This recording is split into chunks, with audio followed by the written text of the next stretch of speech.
Halo Pak Rudi, perkenalkan saya Jessica dari Teknik Industri Angkatan 2021 dan pada kesempatan kali ini saya ingin mempresentasikan sebuah topik yaitu Human Resource Management dan pada kesempatan kali ini saya akan mengambil Starbucks sebagai contoh perusahaan yang akan saya analisis. Nah, sebelum saya menganalisis HRM dari Starbucks sendiri, saya ingin menjelaskan secara singkat seputar dari Starbucks.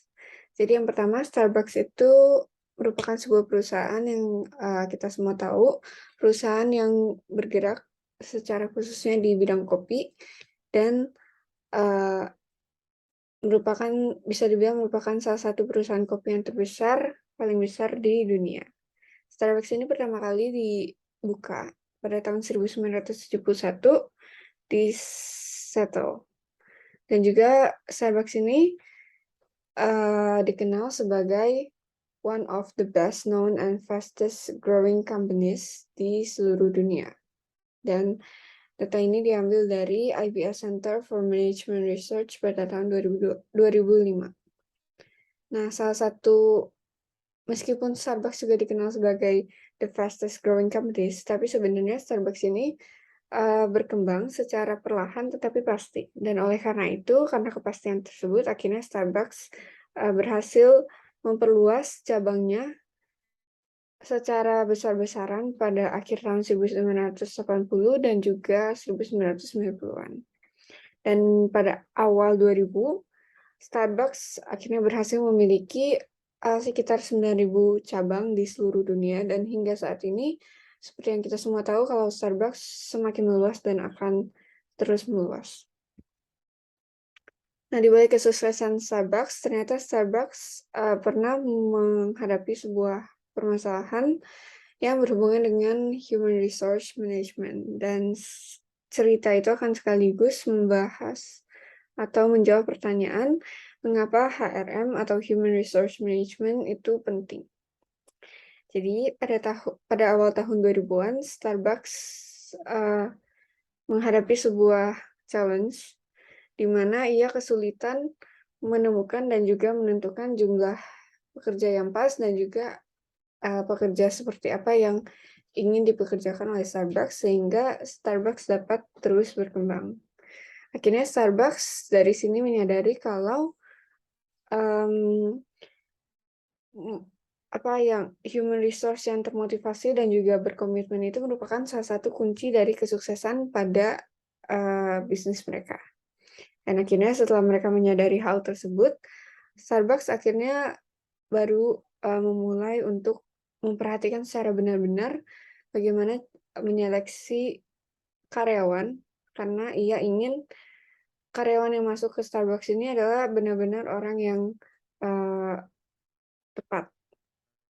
Selain itu, Starbucks juga akhirnya mendesain ketentuan-ketentuan yang diperlukan sehingga proses seleksi dari Starbucks ini juga akan menemukan kandidat yang cocok dengan pekerjaannya dan juga dengan organisasinya.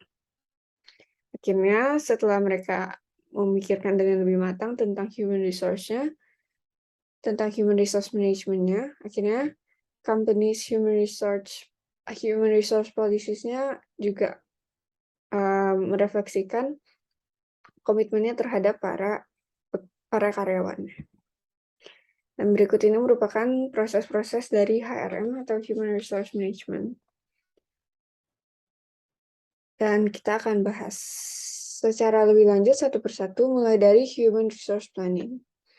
Apa itu Human Resource Planning? Jadi Human Resource Planning itu sebenarnya lebih ke planning atau perencanaan, di mana di sini manajer memastikan kalau misalnya mereka memiliki jumlah yang baik, jumlah yang benar, dan juga orang-orang yang berada dalam organisasi tersebut itu merupakan orang-orang yang tepat dan juga cocok di pekerjaan tersebut, di tempat tersebut, dan juga pada waktu yang tepat. Sehingga diharapkan dengan adanya human resource planning yang baik, para karyawan-karyawan yang bekerja dalam organisasi tersebut memiliki pekerjaan yang sesuai dan juga tidak ada permasalahan dalam jumlah karyawannya. Lalu proses selanjutnya itu adalah recruitment dan recruitment. Di mana recruitment itu secara singkatnya itu adalah proses merekrut para kandidat atau para karyawan yang akan bekerja dalam sebuah company.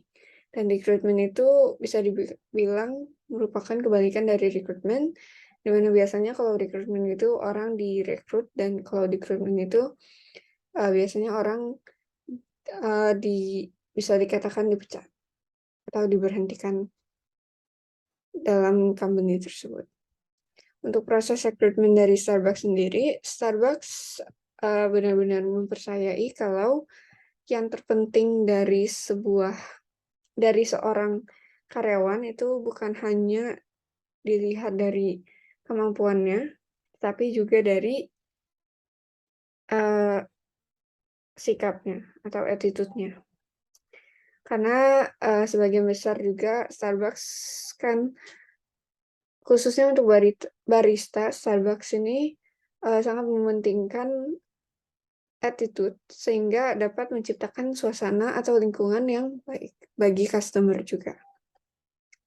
Lalu untuk proses recruitment dari Starbucks, jadi terdapat beberapa peraturan atau ketentuan dari Starbucks yang bisa dibilang sangat ketat sehingga jika para karyawan melanggar ketentuan tersebut maka tidak akan ditolerir. Seperti di sini bisa dilihat ada ketentuan tentang weapons dan juga seperti alkohol dan juga drugs. Lalu tahap selanjutnya itu adalah selection, di mana pada tahap ini para managers atau para HR akan menyeleksi calon-calon kandidat yang akan masuk ke perusahaan tersebut. Dan pada Starbucks sendiri, screening prosesnya itu jauh lebih kompleks dibandingkan dengan interviewnya. Dan hal ini juga terjadi seperti yang sudah dijelaskan tadi, karena Starbucks benar-benar ingin memastikan kalau orang yang akan bekerja dalam company tersebut orang yang sesuai, di mana Starbucks ini ingin orang-orang tersebut itu antusias dan full of life and personable. Selain itu, Starbucks juga ingin memastikan kalau para pekerja yang akan diseleksi atau akan direkrut ini memiliki budaya yang sama dengan atau budaya yang cocok dengan job role mereka. Oleh karena itu, proses penyeleksian ini atau bisa dibilang proses sekaligus proses rekrutmen ini bisa memakan waktu yang cukup lama hingga 3 mingguan, di mana biasanya sambil menunggu hasilnya, para kandidat akan diinterview oleh berbagai manajer dari berbagai cabang dan juga dari berbagai lokasi. Lalu tahap selanjutnya itu adalah orientation, di mana di sini para pekerja yang telah melewati tahap penyeleksian itu diperkenalkan dengan tugasnya atau jobnya dan juga organisasinya. Dan di Starbucks sendiri orientasinya itu berlangsung selama 3-4 jam, di mana para pekerja baru ini akan diberikan etika berpakaian seperti cara memakai apron dari Starbucks ini dan juga mungkin aksesoris-aksesoris lainnya seperti topi dan lainnya, khususnya untuk yang bekerja di store. Lalu mereka juga akan diberikan beberapa formulir di mana mereka harus mengisi formulir tersebut, dan setelah mengisi mereka juga akan diperlihatkan video-video yang berisi informasi tentang Starbucks dan sekaligus akan diberikan seperti tour di store tersebut. Lalu di sini juga mereka akan diperkenalkan dengan tim mereka.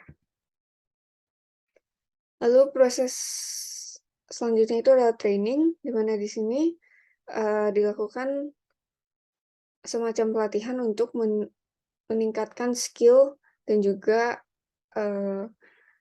adaptasi dari para karyawan baru.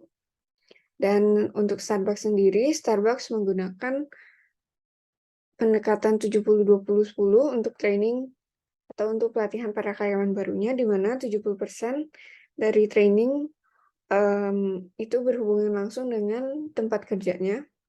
Lalu 20% itu di-assist oleh instruktur, dan juga 10%-nya itu secara online melalui modul dari e-learning. Dan salah satu syarat bagi new employees atau para pekerja baru Starbucks itu adalah mereka harus mengikuti initial course atau pelatihan awal dari Starbucks Manager di mana mereka bekerja.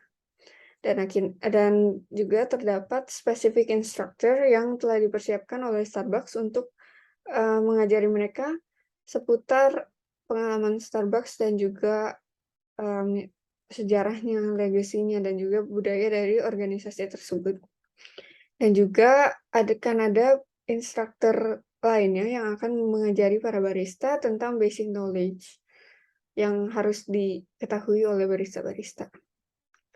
Lalu atau proses yang selanjutnya dari HRM itu adalah performance management, di mana di sini proses ini untuk mengetahui apakah para karyawan sudah melakukan pekerjaannya dengan efektif dan efisien. Untuk mengetahui hal tersebut dan untuk mencapai hal tersebut, Starbucks juga telah melakukan berbagai cara, seperti Starbucks menawarkan berbagai macam training programs, sehingga para pekerja dapat memiliki pengetahuan yang lebih tentang nilai dari company tersebut atau company's values-nya. Lalu khususnya untuk barista, Starbucks juga memberikan pengetahuan tentang how to interact with customers, bagaimana cara berinteraksi dengan para pelanggan, dan juga memberitahu cara-cara yang baik untuk berkomunikasi, sehingga mereka memiliki skill berkomunikasi yang baik dan tepat. Selain itu, Starbucks juga mencoba untuk melakukan berbagai cara untuk mengembangkan human resource mereka, sehingga para orang-orang yang berada dalam organisasi Starbucks dapat merasa connected dan juga memiliki hubungan yang baik dengan para manajernya, sehingga mereka merasa fully connected secara menyeluruh pada organisasi tersebut. Dan hal ini tentunya juga dilakukan dengan tujuan supaya para employees atau para pekerja yang ada dalam Starbucks itu bisa melakukan performa yang terbaik di dalam pekerjaan mereka. Lalu selanjutnya adalah compensation and benefits.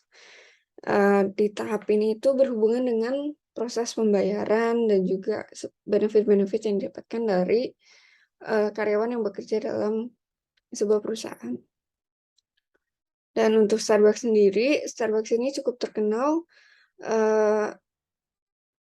kalau Starbucks ini merupakan pioneer yang menawarkan same benefits atau keuntungan yang sama bagi part-time workers dan juga full-time employees. Nah, benefit-benefit yang mereka dapatkan itu antara lain adalah healthcare, dental, dan juga vision insurance. Selain itu, Starbucks juga memberikan atau menawarkan benefit tambahan kepada para karyawannya atau para pekerjanya, yaitu seperti income protection, saving plans, partner discounts, dan juga terdapat free drinks atau minuman gratis bagi para karyawannya yang dapat diambil setiap harinya. Lalu yang membedakan Starbucks dengan mungkin company lainnya itu bisa dikatakan bahwa Starbucks memiliki benefit yang cukup unik, yaitu yang bernama Adoption Assistance Program, di mana di sini para employees atau para karyawan dapat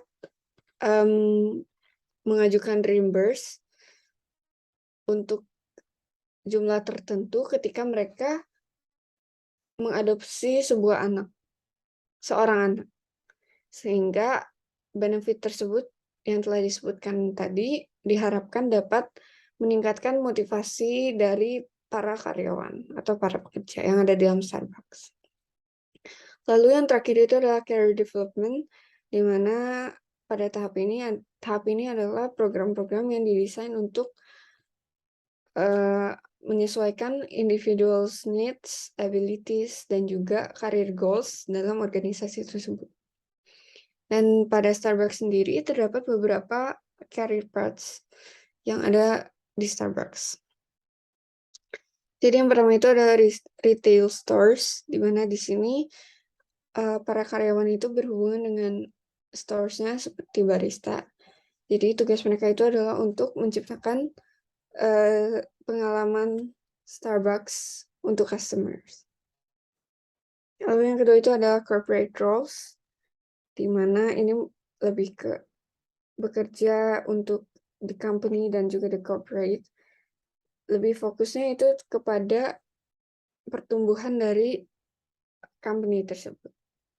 Lalu yang ketiga itu adalah manufacturing dan distributions, di mana mereka ini lebih tugas mereka ini adalah untuk memproduce dan juga ship products kepada para customers. Dan juga yang terakhir itu adalah Starbucks Reserve and Vinci Production Kitchen, di mana pada karir yang ini biasanya itu lebih difokuskan kepada produksinya atau kitchennya yang berhubungan dengan kulineri. Sekian dari saya, analisis HRM di Starbucks yang bisa saya jelaskan. Terima kasih telah mendengarkan.